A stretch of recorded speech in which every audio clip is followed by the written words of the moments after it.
Assalamualaikum warahmatullahi wabarakatuh. Shalom, Om Swastiastu, Namo Buddhaya, salam kebajikan.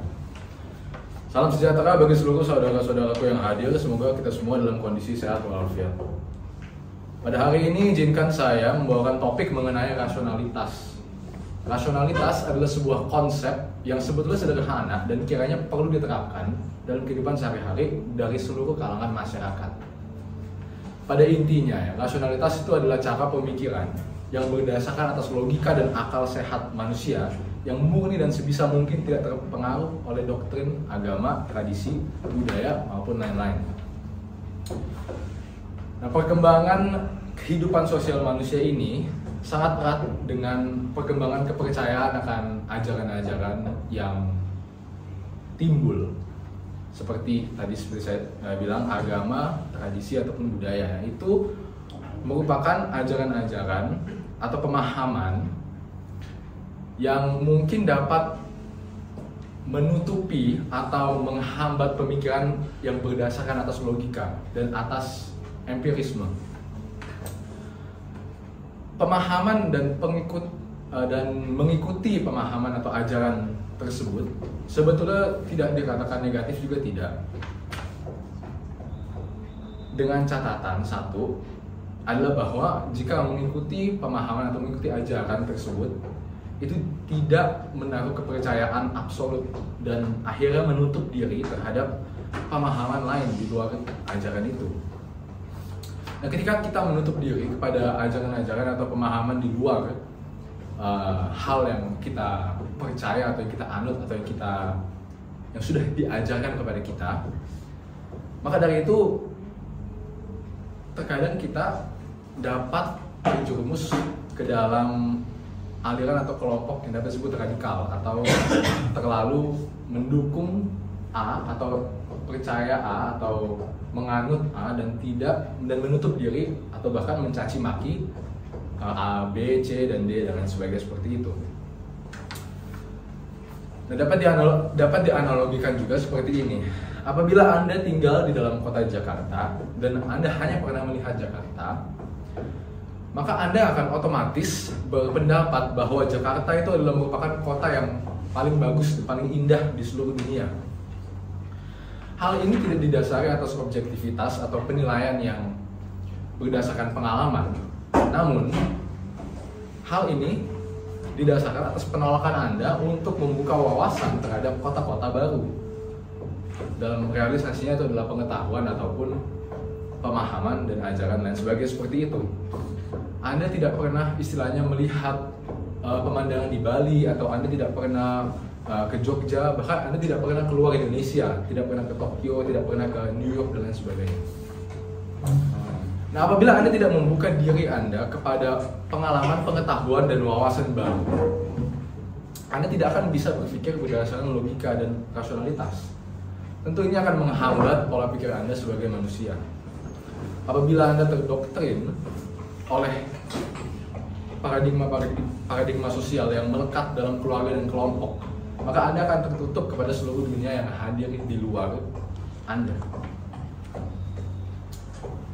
Jadi sebagai kesimpulan dari ceramah saya singkat, manfaat berpikir rasional dalam kehidupan sehari-hari antara lain mengambil keputusan yang lebih terencana berdasarkan pertimbangan yang masuk akal. Jelas, apabila Anda berpikir secara rasional dan menggunakan logika Anda tidak akan melakukan hal-hal yang baik. Anda akan dapat membedakan hal yang baik dan buruk, dan Anda akan dapat melakukan hal-hal yang positif untuk Anda dan sekitar Anda. Menghindari pengaruh doktrin, karena seseorang yang berpikir rasional tidak akan terpengaruh secara buta oleh doktrin-doktrin tertentu dan akan membuat keputusan yang sebisa mungkin terbebas dari bias. Pemahaman yang lebih mendalam, karena dengan rasionalitas dan pemikiran logis, Anda akan mengetahui dan ingin mencari fakta-fakta objektif dalam suatu permasalahan sebagai upaya untuk menanggulangi masalah tersebut. Dan yang terakhir adalah menghindari fanatisme, kekerasan, dan radikalisme. Seperti saya sudah bilang tadi, karena Anda bersikap lebih terbuka dan menggunakan akal sehat Anda akan dapat meminimalisir konflik yang terjadi pada Anda dan orang sekitar Anda. Sekian ceramah yang dapat saya berikan kepada para hadirin semua. Saya harap membawa manfaat. Apabila terjadi kesalahan dalam ucapan, saya mohon maaf sebesar-besarnya. Terima kasih. Selamat pagi kepada semuanya. Saya Lena dari kelas 11 IPS dan hari ini saya akan berbicara mengenai sesuatu hal yang biasanya dianggap enteng, namun memiliki dampak besar bagi kehidupan kita, yaitu hidup sehat. Hidup sehat bukan hanya terlihat baik secara fisik, tetapi juga merasa baik secara fisik, emosional, dan mental. Yang pertama-tama, mari kita bicarakan mengenai pentingnya pola makan yang seimbang. Tubuh kita seperti mesin yang membutuhkan bahan bakar berkualitas untuk bekerja secara optimal. Pilihan makanan yang kaya akan nutrisi seperti buah-buahan, sayuran, biji-bijian, dan protein seimbang. Hindarilah makanan olahan yang tinggi gula dan lemak jenuh seperti permen atau keripik. Kedua adalah aktivitas fisik. Aktivitas fisik adalah elemen penting dalam menjalani kehidupan yang sehat. Tubuh kita membutuhkan gerakan untuk menjaga fungsi otot-otot dan organ-organ. Coba luangkan waktu setiap hari untuk bergerak. Anda tidak perlu menjadi atlet, hanya berjalan kaki, bersepeda, atau berolahraga ringan dapat membantu kita menjalani kehidupan yang lebih sehat. Hidup sehat adalah investasi terbaik untuk masa depan kita. Dengan menjalani kehidupan sehat, kita dapat menghindari banyak penyakit yang dapat mengganggu kualitas hidup kita. Ini juga berarti kita memiliki energi lebih untuk meraih cita-cita dan kesuksesan dan menjalani kehidupan yang bermakna. Ingatlah, hidup sehat bukanlah tugas yang sulit atau mahal. Ini adalah pilihan yang kita buat setiap hari. Jadi mari kita berkomitmen untuk menjalani hidup sehat untuk diri kita sendiri, orang-orang yang kita cintai, dan untuk masa depan kita. Terima kasih atas perhatiannya dan mari kita bersama-sama berhidup sehat. Halo semuanya, salam sejahtera untuk kita semua. Perkenalkan, nama saya Erando Feli Juveli. Pada kesempatan kali ini, saya akan berbicara mengenai cara atau upaya yang dapat dilakukan untuk mengembangkan diri supaya diri kita atau pribadi kita menjadi lebih baik dan lebih maju. Sebelumnya, kita pasti perlu mengetahui apa yang dimaksud dengan pengembangan diri. Jadi, pengembangan diri adalah upaya yang dilakukan oleh seseorang atau individu untuk meningkatkan keterampilan, kualitas, dan kapasitas diri mereka, baik dalam bidang profesional maupun di bidang pribadi juga. Tujuannya adalah untuk meningkatkan keterampilan, kualitas, dan pengetahuan individu agar mereka dapat menjalani hidup ya, agar mereka dapat mendapatkan tujuan yang lebih baik dan sukses. Nah, tentunya kita sebagai umat manusia pasti pernah mengalami titik terendah dalam kehidupan kita. Ataupun jika kita belum pernah, pasti kita pernah merasa bahwa performa kita sedang menurun. Nah, disitulah peran dari pengembangan diri sangatlah penting. Jadi, dengan mengembangkan diri, maka kita bisa bangkit dari kondisi di mana kita merasa kehidupan kita sedang terpuruk.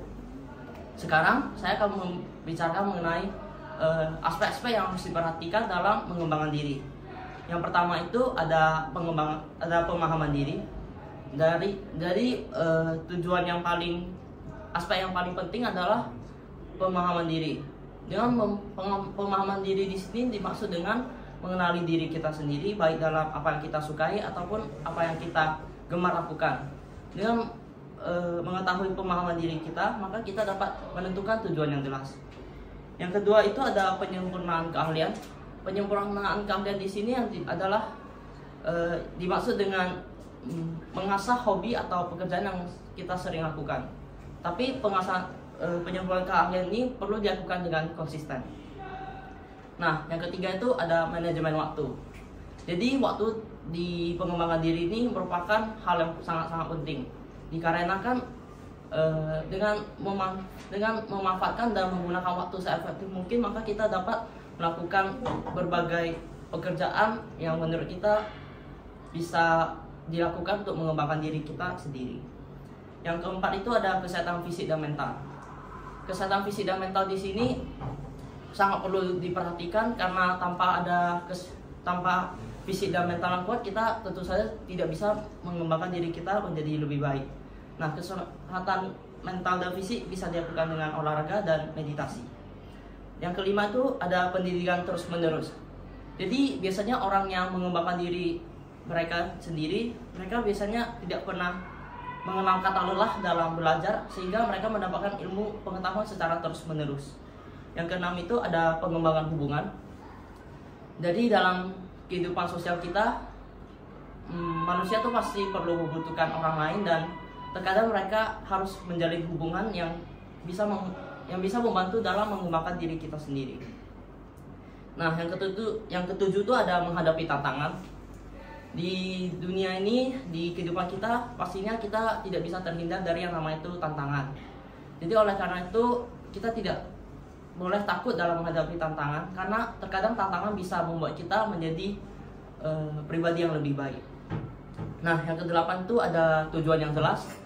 Berhubungan dengan poin yang pertama, yaitu pemahaman diri, maka tujuan yang jelas ini harus dilakukan dengan jelas dan mempunyai rencananya. Nah, setelah melaksanakan 8 aspek tersebut, jangan lupa juga diikuti dengan berdoa dan beribadah yang taat. Selain itu juga dalam melaksanakan 8 aspek tersebut, kita perlu melaksanakannya secara konsisten. Ingat, pengembangan diri adalah perjalanan yang tidak pernah mengenal kata berhenti, dan kunci keberhasilannya itu ada di dalam tekad dan konsisten kita. Marilah kita menjadi pribadi yang lebih baik, dan teruslah belajar agar menjadi versi terbaik dari diri kita. Dengan semangat yang kita bawakan hari ini, pasti akan membawa manfaat untuk di masa depan.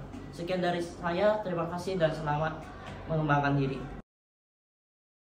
Ya, selamat pagi Pak Judi dan teman-teman. Saya Farel dari kelas 11 IPS. Saya akan membahas tentang defying odds atau menentang rintangan. Nah, jadi kita semua dibekali untuk punya kemampuan untuk meletakkan kaki kita selangkah di depan kaki yang lain. Nah, untuk mengawali pembahasan kita pada kesempatan kali ini, saya mengundang kita semua, Anda semua, untuk melibatkan pikiran kita membayangkan ini. Bayangkan Anda berada di bawah gunung, katakanlah gunung yang terkenal, Gunung Everest, ada di bawah dan Anda melihat ke puncak, pasti sangat jauh untuk bisa mencapai ke sana. Tapi jika yang Anda pikirkan selangkah demi selangkah, setiap kaki satu di depan kaki yang lain, hal yang berikut Anda ketahui adalah bahwa Anda sudah berada di atas, meskipun harus melalui banyak sekali rintangan ataupun waktu. Nah, tapi cara berpikir inilah yang perlu kita kembangkan, yang perlu kita pikirkan sewaktu kita menentang suatu rintangan. Nah, kenapa ini penting? Karena kita semua pasti punya suatu tujuan dalam hidup ini yang harus kita dapatkan atau cari. Nah, tapi untuk sampai ke sana pasti tidak mudah dan banyak rintangan. Oleh karena itu, saya akan membahas hal-hal yang berkaitan dengan hal itu pada hari ini. Nah, saya akan membahas banyak perkataan dari salah satu tokoh basket terkenal, Kobe Bryant. Nah, jadi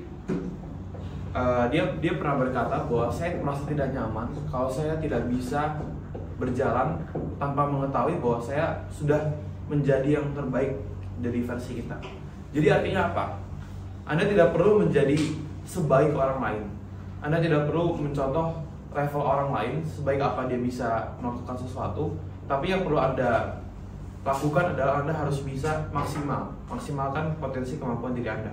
Nah, ini penting karena kita semua memiliki bakat kemampuan yang berbeda. Tapi ketika kita memanfaatkan bakat atau kemampuan kita tersebut dengan baik, kita dapat mencapai level maksimal dari diri kita, dan ketika mengetahui itu, kita akan merasa puas. Lalu hal juga yang terkenal dari beliau adalah tentang Mamba mentality. Artinya apa? Bahwa dia tidak pernah merasa bahwa sewaktu dia menentang rintangan tadi atau sewaktu dia ingin mencapai sesuatu, dia tidak menyerah. Artinya begini, pasti misalnya dalam dunia basket atau untuk mencapai suatu keahlian tertentu dalam melakukan suatu skill dibutuhkan banyak latihan, banyak repetisi, banyak set gitu. Tapi dalam melakukan itu kadang kita juga capek gitu. Sama dengan hal lain, kita bicara secara general sekarang. Kita untuk melakukan segala sesuatu, mencapai segala sesuatu pasti butuh niat, usaha, dan waktu. Dalam melakukannya pasti tidak mudah, sangat sulit mungkin. Tapi kita bisa semangat, kita bisa termotivasi kalau kita bisa melihat bagaimana progres perkembangan diri kita dari hari ke hari. Hari ini saya latihan, saya tidak bisa, tapi hari besok saya latihan, saya mulai bisa sedikit-sedikit dan terus progres hari ke hari gitu. Kalian akan melihat bahwa diri kalian akan berprogres. Dan satu hal dalam dunia ini, kita pasti bersaing. Dalam hal apapun dunia ini penuh dengan persaingan. Nah, kalau kita tidak mau ikut bersaing, ya kita mau tidak mau lama-kelamaan, cepat atau lambat kita akan tergeser. Kita akan bisa dikatakan kasar atau dibuang gitu. Karena kita tidak ikut dalam jalan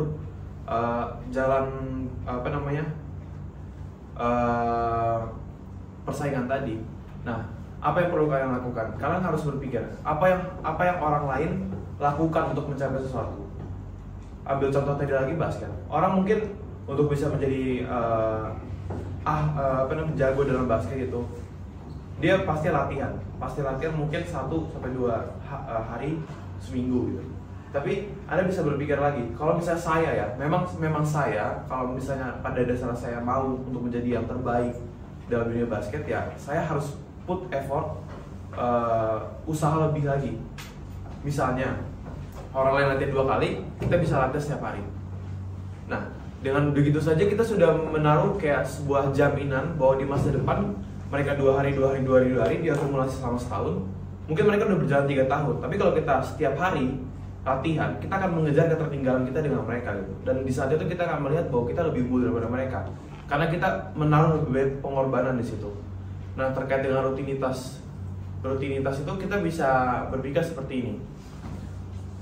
Mungkin saya beraktivitas sekarang sebagai siswa, saya belajar. Saya mungkin berkegiatan di jam 7.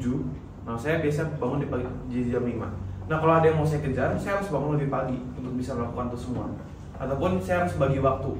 Bagaimana semuanya dapat dilakukan dan tidak menggeser satu hal yang lebih penting.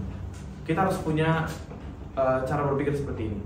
Bagaikan ada sebuah wadah, ada batu dan ada pasir. Pasir dibagaikan sebagai suatu hal yang penting, tapi tidak sepenting itu, atau bisa dikatakan kurang penting. Batu disamakan dengan sesuatu hal yang sangat penting, lebih penting daripada yang pasir tadi. Wadah diberikan secara pas untuk kedua hal ini. Kalau Anda masukkan pasir dulu, baru batu, otomatis di bawahnya akan dimuat dengan pasir, dan batunya lebih besar kemungkinan tidak akan muat. Jadi wadah dari itu akan overload gitu, nggak muat untuk semuanya. Tapi kalau Anda masukkan batu dulu, batu Anda susun, baru masukkan pasir itu akan masuk ke tengah-tengahnya. Jadi artinya apa? Anda perlu pikirkan dulu, perlu taruh dulu hal yang lebih penting over di atas, di bawah hal yang kurang penting gitu. Sehingga nanti Anda akan bisa mendapatkan semuanya, tapi Anda tidak mengorbankan dulu hal-hal yang kurang penting. Nah, jadi sekiranya dari pembahasan kali ini, kesimpulannya, saya ingin mengajak kita semua untuk semangat, termotivasi untuk mengejar semua hal yang kita inginkan dan tidak pantang menyerah. Dan Anda akan mendapatkan bahwa diri Anda 10 tahun, 5 tahun ke depan lagi, bahwa Anda jauh lebih baik dan akan merasa puas dengan diri Anda. Terima kasih. Halo semuanya, jadi hari ini saya akan mengomongkan tentang mencintai diri sendiri. Ketika kita mendengar kata mencintai diri sendiri, kadang disamain dengan kata narsisme. Orang yang narsis menganggap dirinya paling hebat, paling benar, egois, dan rakus perhatian. Sementara orang yang mencintai diri sendiri adalah orang yang menghargai diri sendiri agar menjadi yang lebih baik untuk dirinya dan orang lain. Seseorang yang tidak bisa mencintai diri sendiri sering menyalahkan diri sendiri untuk hal-hal kecil. Orang yang tidak mencintai diri sendiri juga merasakan bahwa dia tidak mampu untuk menjalani hubungan dengan orang lain, karena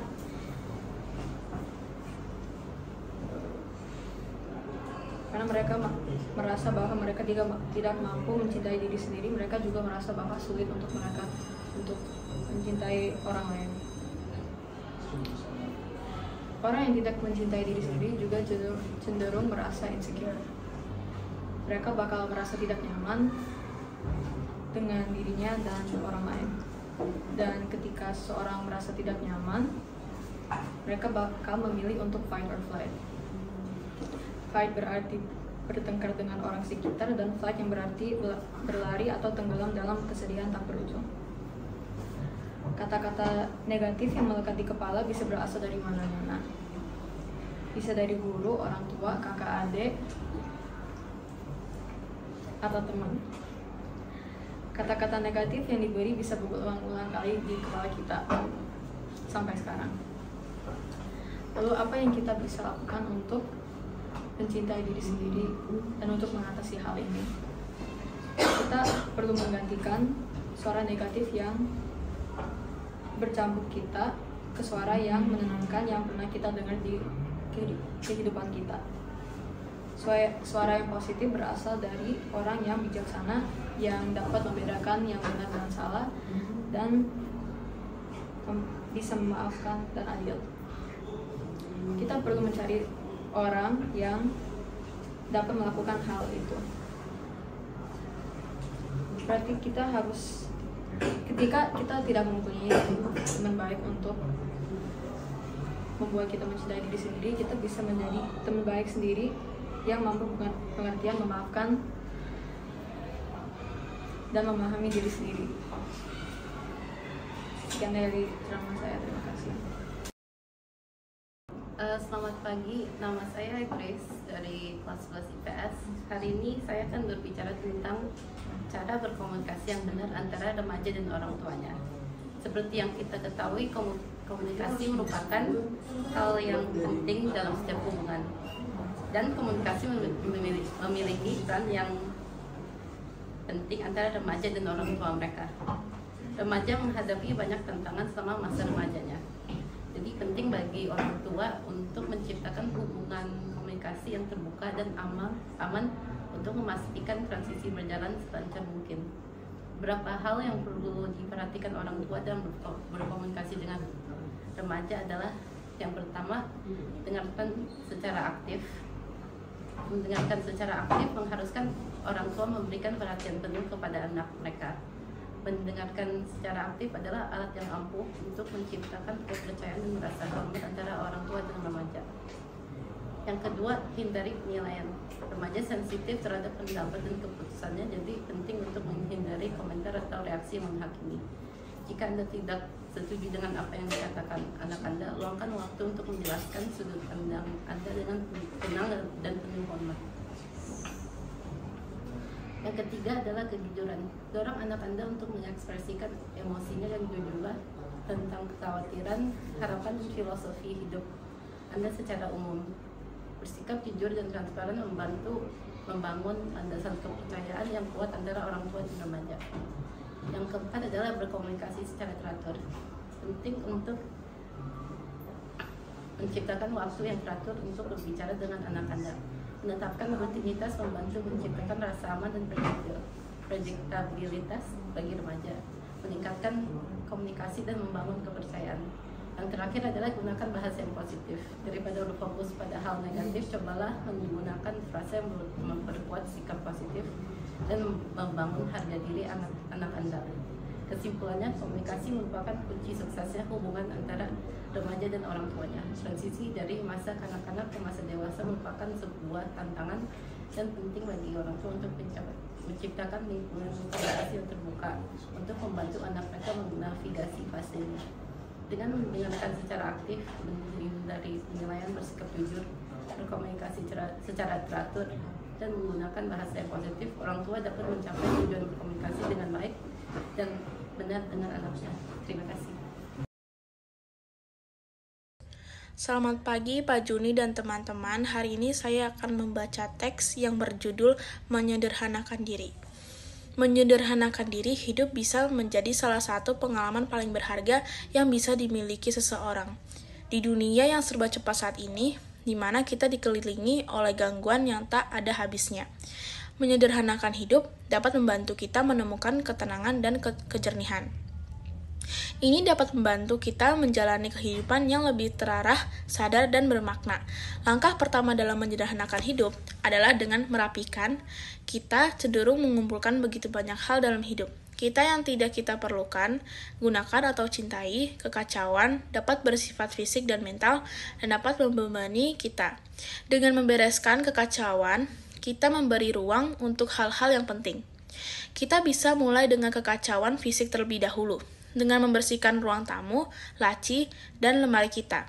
Kita bisa mendonasikan atau menjual barang-barang yang masih dalam kondisi baik, mendaur ulang barang-barang yang kita bisa, dan membuang barang-barang yang sudah tidak berguna atau berharga. Langkah kedua adalah memprioritaskan waktu kita. Kita hanya mempunyai waktu terbatas dalam sehari dan penting untuk memanfaatkannya. Dengan bijak, kita bisa mulai dengan mengidentifikasi aktivitas orang dan komitmen. Yang paling penting bagi kita bisa mengatakan tidak pada hal-hal yang tidak sejalan dengan nilai atau tujuan kita. Dengan mendedikasikan lebih banyak waktu untuk hal-hal yang penting, kita bisa merasa lebih puas dan puas. Langkah ketiga adalah memperlambat. Kita sering kali terburu-buru dalam menyelesaikan sesuatu dan cenderung melakukan banyak tugas. Namun, multitasking dapat menyebabkan kelelahan dan stres. Dengan memperlambat dan fokus pada satu tugas, pada satu waktu, kita dapat meningkatkan produktivitas dan mengurangi stres. Ini juga dapat membantu kita menikmati kesenangan hidup yang sederhana seperti menghabiskan waktu di alam membaca buku atau menghabiskan waktu bersama orang-orang terkasih. Langkah keempat adalah menyederhanakan kehidupan digital kita. Kita dibombardir dengan informasi dari ponsel, komputer, dan media sosial, dan hal ini dapat membuat kita kewalahan. Kita bisa memulai dengan menetapkan batasan waktu pemakaian perangkat, berhenti berlangganan email yang tidak diperlukan, dan menghapus aplikasi yang tidak bermanfaat bagi kita. Dengan merapikan kehidupan digital, kita dapat mengurangi gangguan dan meningkatkan fokus kita. Kesimpulannya, menyederhanakan hidup bukan soal kekurangan atau menjalani gaya hidup minimalis. Ini tentang mengidentifikasi apa yang penting bagi kita dan menyingkirkan hal-hal yang tidak memberi nilai tambah pada hidup kita. Ini dapat membantu kita menemukan rasa damai, kejelasan, dan tujuan. Jadi, marilah kita merangkul kesederhanaan dan menikmati indahnya hidup yang lebih terarah dan bermakna. Terima kasih telah mendengar ceramah saya. Selamat pagi Pak Juni dan teman-teman. Perkenalkan, nama saya Jovan dari kelas 11 IPS. Pada kesempatan kali ini saya akan membahas tentang penguasaan diri. Jadi sebelum kita masuk ke menguasai diri kita sendiri, kita semua perlu sadar akan suatu dasar, yaitu kita tidak bisa menguasai pikiran orang lain, atau yang bisa kita kontrol adalah diri kita sendiri. Dan sesuatu hal yang di luar kendali kita, ya biarkanlah itu di luar kendali kita, dan kita tidak bisa menguasai itu. Jadi perlu kita sadari, hanya diri kita lah yang bisa kita kuasai dan bukan orang lain. Contoh dari hal-hal yang tidak bisa kita kuasai adalah seperti opini orang lain. Jadi kita tidak mungkin bisa menguasai orang beropini apa terhadap kita. Cuman yang bisa kita lakukan adalah berbuat sesuatu yang bisa mempengaruhi opini orang lain. Tentunya sesuatu hal yang positif ya. Mungkin ketika kita berbuat kebaikan, tentunya opini orang lain terhadap kita kan pastinya positif kan, dan tidak negatif. Selain itu, apa yang kita perbuat itu berdasar dari pikiran kita. Karena menurut seseorang, kualitas pikiran kita menentukan kualitas kita sebagai manusia. Jika kita memiliki pikiran yang baik, tentunya kita bisa dikatakan sebagai orang yang berkualitas. Dan tidak hanya pikiran sebenarnya, imajinasi pun termasuk salah satu yang menentukan sebagaimana kualitas kita. Balik ke tadi, kita berkaitan dengan penguasaan diri ya, karena kita tidak bisa menguasai yang lain di luar kendali kita, ya kita kendalikan diri sendiri. Contohnya seperti pikiran, emosi, imajinasi, dan lain-lain. Tentunya jika kita bisa menguasai diri kita, akan membawa banyak hal positif. Kita akan lebih bahagia, karena yang pertama pada dasarnya banyak manusia suka overthinking, karena kita tidak mengetahui kan opini orang lain apa. Jadi kita dalam hati kita was-was nih, orang lain berpikir apa kayaknya negatif ke kita deh. Cuman ya sudah gitu, itu pikiran mereka dan itu tidak akan merusak kita. Menurut Marcus Aurelius juga berkata bahwa yang bisa merusak jiwa kita atau diri kita adalah diri kita sendiri. Ketika kita berpikir hal-hal yang negatif atau yang buruk atau yang tidak baik, itu merusak kita. Orang lain berbuat apapun ke kita itu tidak dapat merusak kita. Yang dapat merusak kita adalah kita sendiri. Jadi penguasaan diri ini salah satu hal yang penting gitu, karena kita sendiri, diri kita sendiri yang bisa membuat sesuatu hal yang positif, dan diri kita juga yang bisa membuat hal itu menjadi negatif. Tentunya akan lebih bahagia karena kita lebih sadar akan kecukupan dan bersyukur, dimana orang lain ternyata tidak begitu penting gitu. Bukannya tidak penting, misalkan tidak pentingnya bukan karena orang lain berpikir apa ya bodo amat gitu, tapi anggaplah itu suatu kritik gitu. Misalkan kita pakaian saya kotor banget deh, mana ada orang lain berkata bahwa pakaian lo kotor banget, itu kan bukan berarti ya udah bodo amat, lanjut aja kan. Namun lebih ke mengambil opini mereka menjadi suatu kritik untuk membangun diri kita lebih maju lagi. Tentunya dengan menguasai diri, yang terpenting menguasai pikiran kita, karena apa yang kita pikirkan itu apa yang kita lakukan.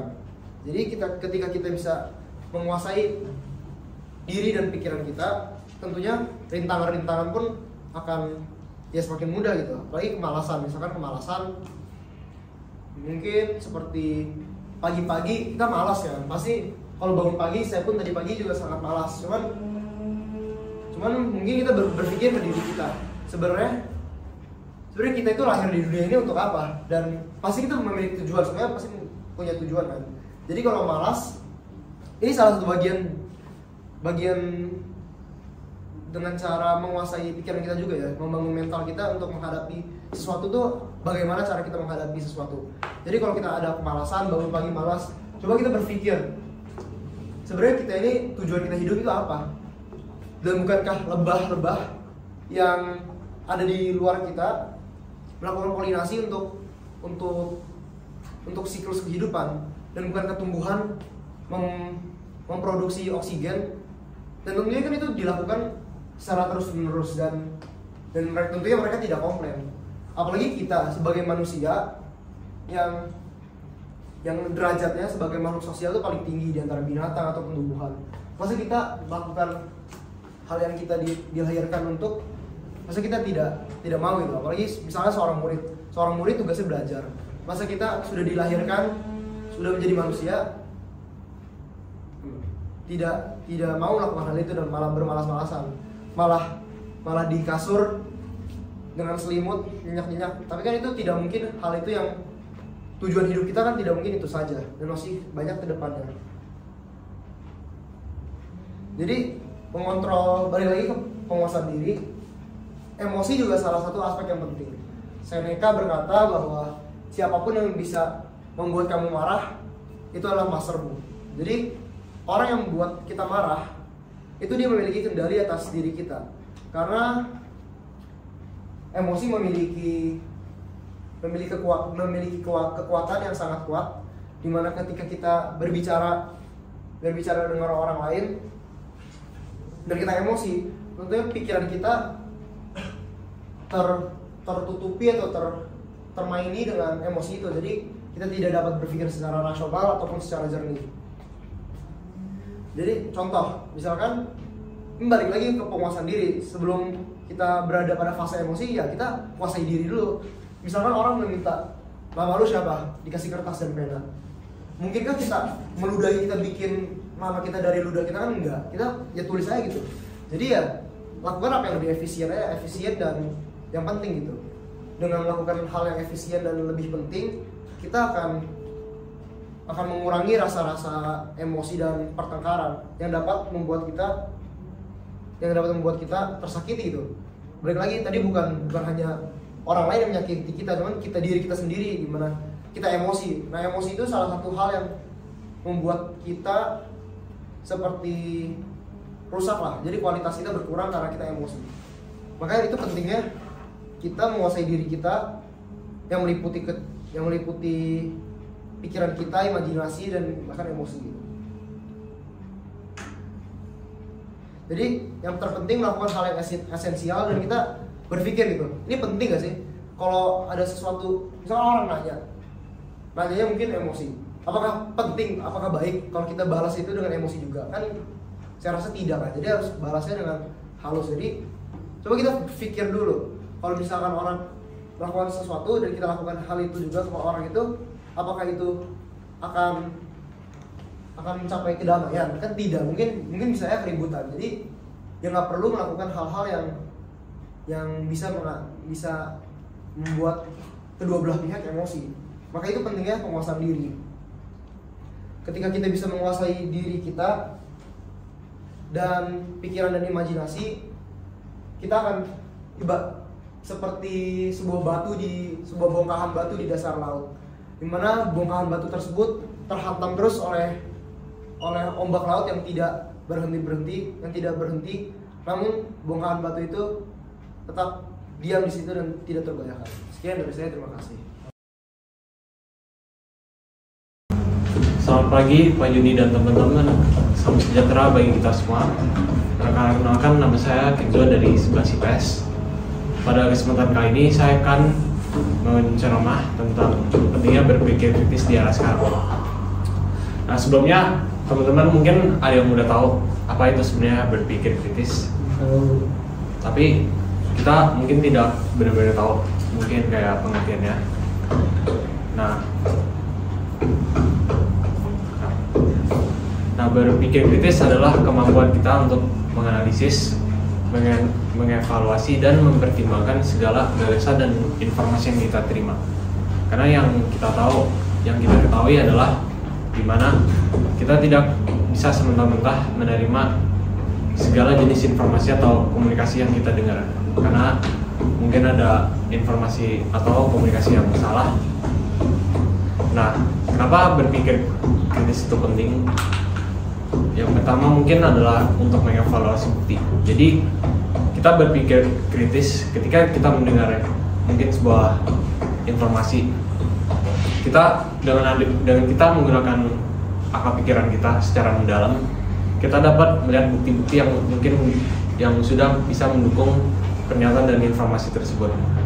Yang kedua adalah dengan kita mempertimbangkan asumsi. Jadi kita tidak bisa mungkin kayak menerima asumsi secara mentah-mentah. Kita mungkin bisa lihat dari sudut pandang lainnya, dan kita bisa melihat asumsi lainnya dari informasi yang kita terima.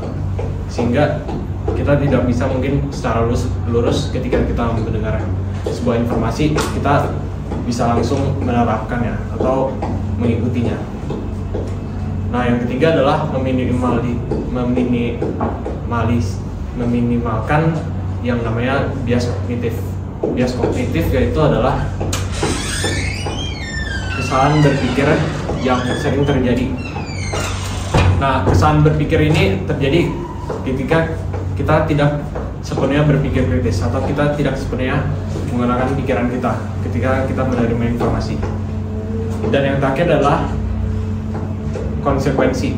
Jadi dengan kita berpikir kritis, kita juga mempertimbangkan konsekuensi yang datang pada diri kita ketika kita mengikuti sebuah keputusan. Nah, kenapa berpikir kritis itu sangat penting di era sekarang? Mungkin kita sebagai manusia, kita tinggal di dunia di mana segala hal yang kita terima atau segala perbuatan manusia itu tidak selamanya benar, tidak selamanya baik, dan tidak selamanya kita bisa mengikutinya. Dengan adanya berpikir kritis, itu merupakan salah satu kemampuan soft skill yang orang butuhkan. Karena kita tidak sepenuhnya percaya dan kita selalu mempertimbangkan hal-hal sebelum kita mengikuti keputusannya. Dan terkadang berpikir kritis. Ketika kita berkomunikasi, kita mungkin sebagai manusia itu hanya ingin melihat hal-hal yang baik dari diri kita, tetapi kita tidak melihat sisi lain. Kita tidak mempertimbangkan sudut pandang yang lain sehingga kita misinformasi. Maka dari itu berpikir kritis itu sangat penting. Dan orang itu zaman sekarang itu membutuhkan yang namanya berpikir kritis di era sekarang. Dan untuk mungkin merangkum semua yang sudah saya bicarakan, berpikir kritis adalah kemampuan soft skill yang sangat dibutuhkan di era sekarang. Dan dengan adanya kita berpikir kritis, kita tidak semena-mena atau sepenuhnya selalu mempercayai informasi yang kita terima. Jadi kita selalu harus mempertimbangkan semua gagasan yang kita terima sehingga kita tidak salah memilih keputusan kita. Dan saya mengajak kalian semua untuk mungkin lebih bijak dalam berpikir dan tidak hanya melihat dari satu sisi sudut pandang saja. Terima kasih.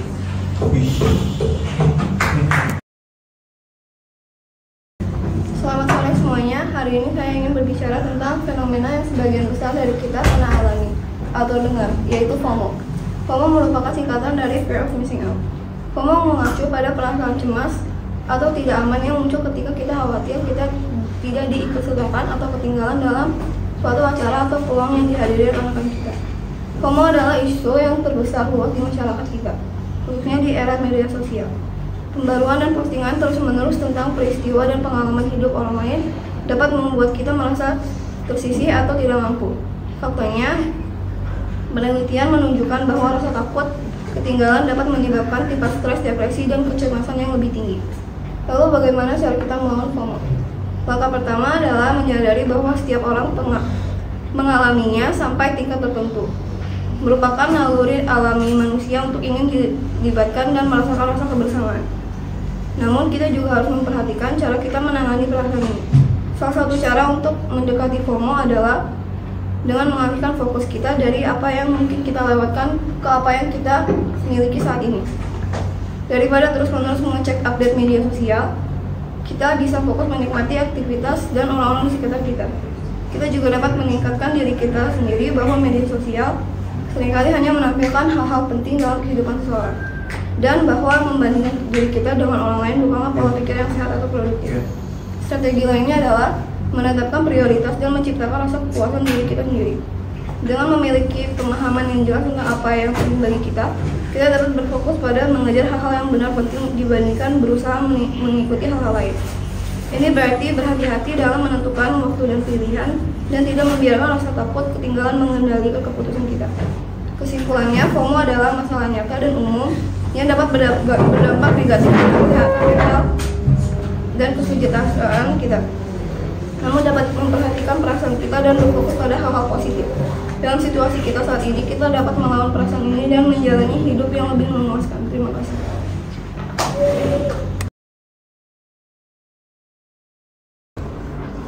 Namo Buddhaya, warahmatullahi wabarakatuh. Om Swastiastu, salam kebajikan dan shalom. Saya Leticia Susanto dari 11 IPS. Hari ini saya akan membawakan topik tentang memaafkan. Saya yakin sebagian dari Anda atau Anda semua tahu apa arti memaafkan. Atau saya akan menyampaikan arti memaafkan. Memaafkan itu adalah melepaskan emosi atau rasa sakit hati kita yang kita rasakan kepada orang lain.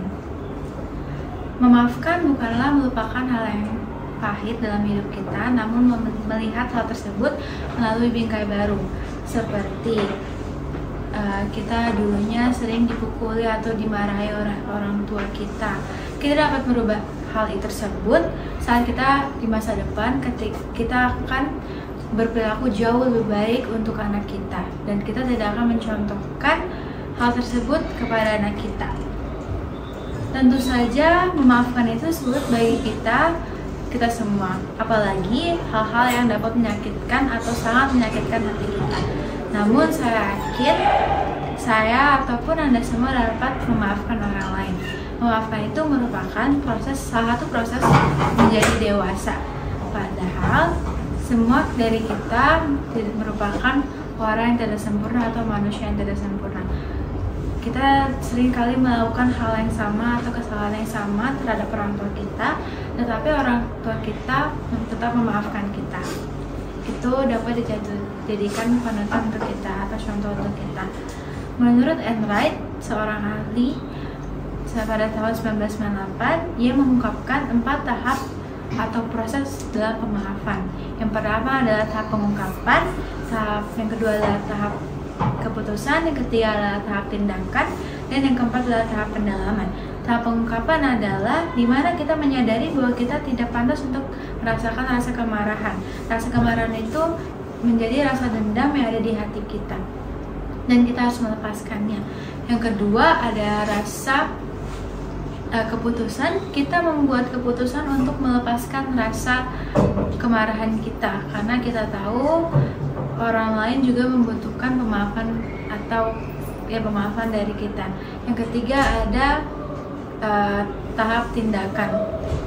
Tentunya kita harus bertindak dalam melakukan pemaafan, dan kita harus melakukan pemaafan tersebut kepada orang lain agar orang lain ataupun kita itu menjadi damai. Yang keempat ada tahap pendalaman. Tahap pendalaman adalah tahap terakhir, yaitu dimana tahap ini adalah kita keluar dari sel penjara kemarahan kita, dan akhirnya kita ataupun orang lain menjadi damai, sama-sama damai. Saya tahu sulitnya memaafkan orang lain, apalagi banyak orang sekarang tidak memaafkan orang lain karena gengsinya. Padahal banyak manfaat dari memaafkan orang lain. Contohnya kita akan menjadi damai, dan kita akan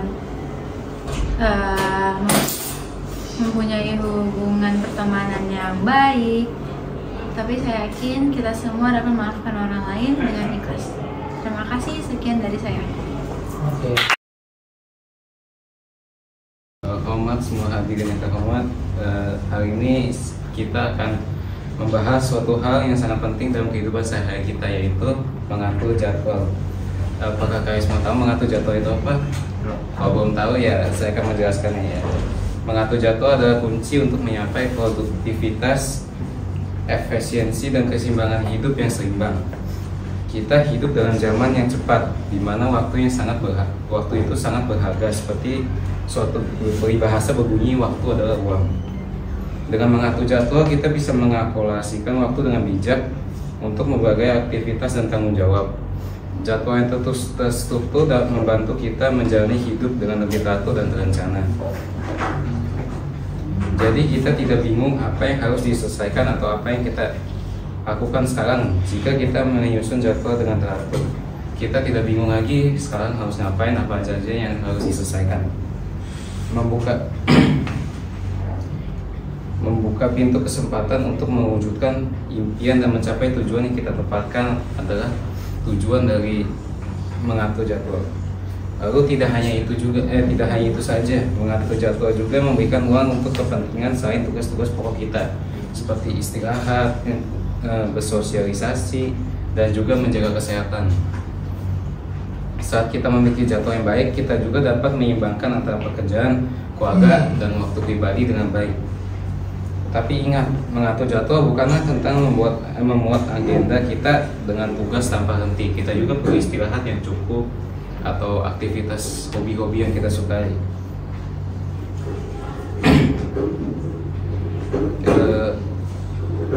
Sebaliknya itu adalah tentang mengidentifikasikan prioritas dan mengalokasikan waktu dengan bijak untuk setiap aktivitas kita.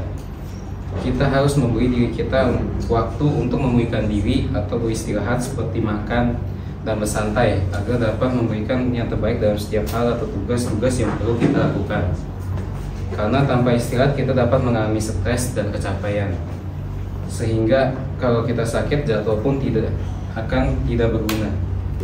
Dengan mengingat pentingnya mengatur jadwal, mari kita meningkatkan kualitas hidup kita dengan melakukan perencanaan yang bijak dan menghargai setiap detik dari waktu yang kita miliki. Semoga kita semua bisa menjadi pribadi yang lebih efisiensi dan terorganisir dalam menghadapi setiap hari dengan jadwal yang kita buat. Terima kasih atas perhatiannya. Semoga ceramah ini bermanfaat. Salam sejahtera teman-teman dan Bapak Juni. Saya hari ini akan berbicara tentang topik yang sangat penting dalam kehidupan kita, yaitu cara mengendalikan emosi. Emosi adalah bagian yang paling penting dalam hidup kita. Mereka adalah reaksi alami terhadap situasi-situasi dalam kehidupan kita. Namun, penting untuk memahami dan cara mengendalikan emosi-emosi agar tidak terjebak dalam siklus negatif yang dapat merusak hubungan dan kesejahteraan kita. Langkah pertama, yang paling penting itu adalah untuk mengenali emosi kita. Dengan menyadari emosi yang kita rasakan, kita akan dapat lebih baik mengendalikannya. Ketika Anda merasa marah, sedih, atau gembira, coba selalu bertanya, kenapa saya merasakan perasaan ini? Oh, kenapa saya sedih? Kenapa saya senang? Oh, karena nilai saya jelek. Oh, karena saya bapak misalnya meninggal, atau kenapa gitu. Selalu bertanya diri, kenapa merasa begitu? Itulah langkah pertama. Selanjutnya, praktikkan teknik relaksasi seperti meditasi atau pernapasan dalam. Hal ini dapat membantu menenangkan kepikiran dan tubuh kita, sehingga kita dapat mengatasi emosi dengan lebih baik. Komunikasi juga lebih penting, sangat penting menurut saya. Cobalah berbicara dengan orang yang kamu dekat lah, mungkin bapak, teman, pacar, sahabat, kakak, adik, pokoknya seseorang yang sangat dekat dalam hidup kamu.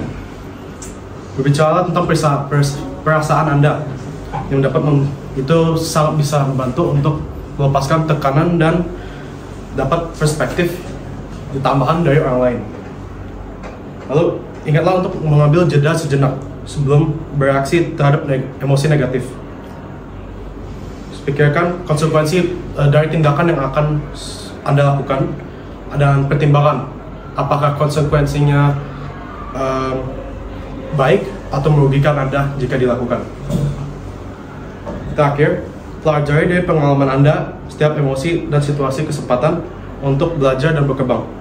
Ketika kita memahami bagaimana cara mengendalikan emosi, kita bisa menjadi lebih baik menghadapi tantangan kehidupan. Dengan kesadaran diri, praktik relaksasi, komunikasi yang baik, pengalaman yang dipelajari, kita dapat mengendalikan emosi untuk hidup yang lebih tenang, bahagia, dan seimbang. Terima kasih atas perhatian Anda hari ini, teman-teman Pak Juni. Terima kasih. Halo semuanya, hari ini saya ingin berbicara tentang pentingnya etika dan nilai-nilai moral dalam kehidupan sehari-hari kita. Etika dan nilai-nilai moral adalah prinsip-prinsip yang membentuk tindakan kita dan mempengaruhi hubungan kita dengan orang lain. Pertama-tama, mari kita bahas tentang etika. Etika adalah aturan-aturan atau prinsip moral yang mengatur perilaku kita sebagai individu. Etika membantu kita membedakan antara tindakan yang benar dan salah dan membimbing kita untuk membuat keputusan yang tepat dalam berbagai situasi. Misalnya dengan etika, kita tahu bahwa tidak baik mencuri atau berbohong, karena tindakan tersebut melanggar nilai-nilai moral yang mendasar. Selain itu, nilai-nilai moral yang juga penting dalam kehidupan sehari-hari kita. Nilai-nilai moral adalah prinsip-prinsip yang mengatur hubungan kita dengan orang lain seperti kejujuran, toleransi, empati, dan penghargaan terhadap sesama. Melalui nilai-nilai moral ini, kita belajar menghormati hak dan kebutuhan orang lain dan berperilaku dengan cara yang adil dan bertanggung jawab.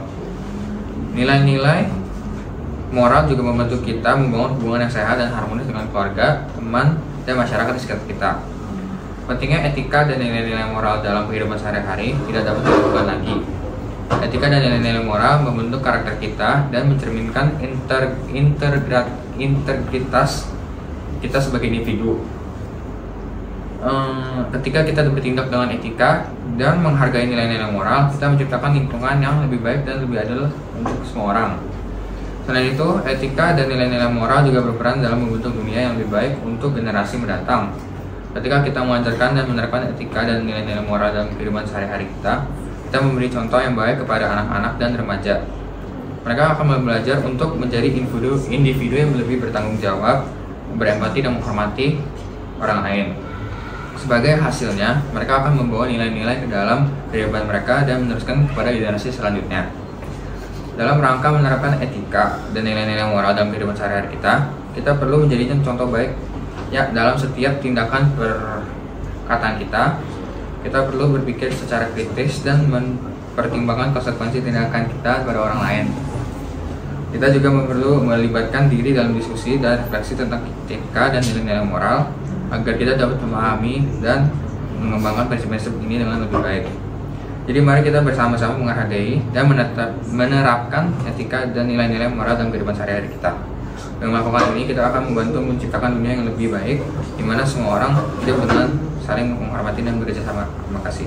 Sekian ceramah tentang etika dan nilai moral dalam kehidupan sehari-hari. Terima kasih.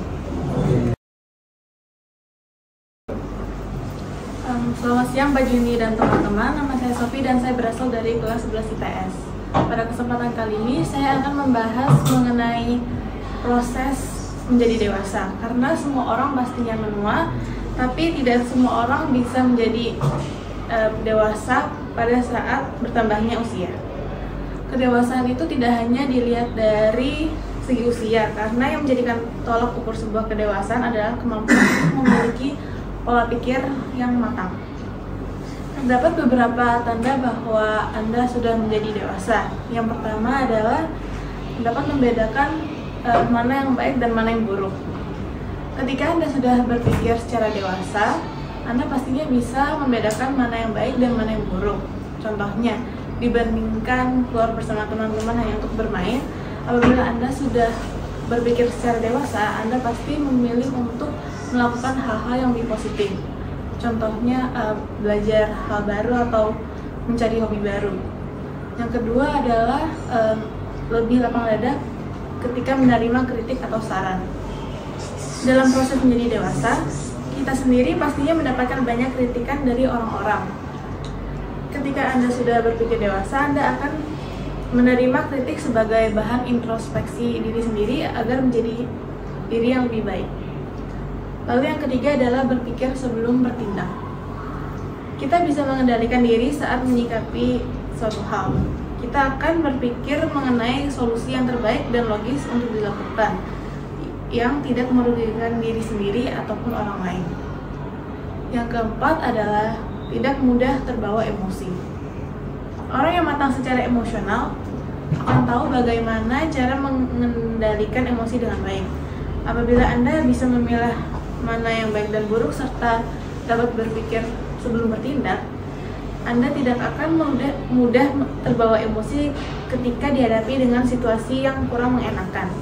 Anda mampu mengatur emosi Anda dan bisa mengkomunikasikan perasaan tidak nyaman Anda dengan cara yang lebih baik.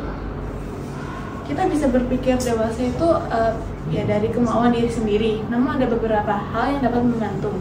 Yang pertama adalah mendekatkan diri kepada Tuhan, membaca buku-buku mengenai motivasi, dan mengikuti seminar yang positif.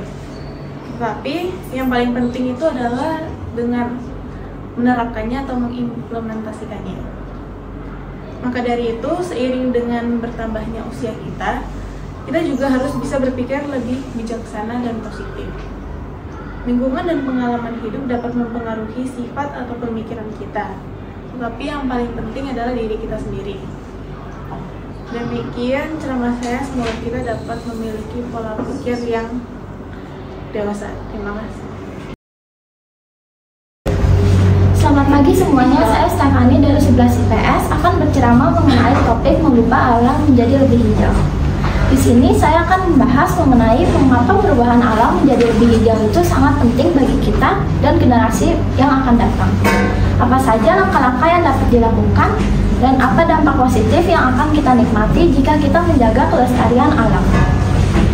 Alam adalah tempat yang berperan penting dalam proses terjadinya kehidupan dan merupakan anugerah yang berharga yang perlu kita jaga untuk kehidupan generasi mendatang. Penting untuk kita pahami bahwa alam adalah sistem yang kompleks dan rapuh. Setiap spesies, termasuk manusia, adalah bagian penting dari jaringan kehidupan di planet ini. Oleh karena itu, menjaga alam adalah sebagian menjaga kelestarian kehidupan itu sendiri dan perubahan alam menjadi hijau itu adalah sebuah keharusan. Tetapi sayangnya dalam beberapa tahun terakhir kita telah menyaksikan berbagai dampak negatif yang ada di alam ini. Perubahan iklim semakin terasa dengan cuaca ekstrem yang semakin sering terjadi, seperti banjir yang merusak pemukiman warga sekitar dan kekeringan yang mengancam pasokan air sehingga banyak yang terjadi musibah kekeringan. Kerusakan ekosistem juga semakin parah dengan hutan-hutan yang ditebang secara liar dan besar-besaran tanpa adanya reboisasi, dan ekosistem tersebut menjadi rusak akibat pencemaran lingkungan. Selain itu, kita juga menyaksikan hilangnya keanekaragaman hayati yang merupakan salah satu aset terbesar di bumi kita. Setiap spesies yang punah adalah kehilangan bagi ekosistem di bumi ini dan memiliki dampak yang luar biasa terhadap keseimbangan alamnya. Kita telah kehilangan banyak spesies tanpa kita sadari betapa pentingnya peran mereka dalam keseimbangan alam ini. Semua tanda-tanda ini sudah tidak bisa kita abaikan atau dianggap remeh. Mereka adalah pengingat bagi kita semua untuk segera bertindak. Dalam situasi seperti ini, menjadikan alam lebih hijau bukanlah pilihan tetapi sebuah keharusan. Kita memiliki kemampuan dan tanggung jawab untuk melakukan perubahan positif bagi alam. Setiap tindakan dan keputusan yang kita ambil akan berdampak besar bagi bumi kita dan generasi yang akan datang, agar mereka bisa menikmati alam yang masih hijau, subur, dan juga indah. Salah satu langkah sederhana yang dapat kita ambil adalah dengan menanam lebih banyak pohon. Karena pohon adalah pabrik yang menghasilkan oksigen dan menyimpan karbon dioksida. Ketika kita menanam pohon, kita membantu menyegarkan udara yang kita hidup dan mengurangi jejak karbon kita. Pohon-pohon ini akan tumbuh menjadi tempat perlindungan bagi banyak makhluk hidup lainnya. Selain itu, penting juga bagi kita untuk meminimalkan penggunaan plastik. Plastik adalah ancaman yang sangat besar bagi lingkungan kita. Dengan mengurangi penggunaan plastik sekali pakai atau beralih ke barang-barang yang dapat digunakan berkali-kali, kita dapat membantu melindungi laut dan makhluk-makhluk yang terancam oleh sampah plastik. Kita juga perlu menjadi lebih efisien dalam penggunaan sumber daya alam. Ini dimulai dengan menghemat air dan listrik di rumah kita sendiri. Dengan tindakan sederhana dan tindakan kecil seperti ini, kita dapat memperbaiki kerusakan alam dan kita dapat mengurangi pemborosan sumber daya alam yang kita gunakan. Kesadaran kita tentang pentingnya konservasi alam juga sangat penting untuk ditingkatkan. Edukasi adalah kunci utama untuk melakukan perubahan yang positif.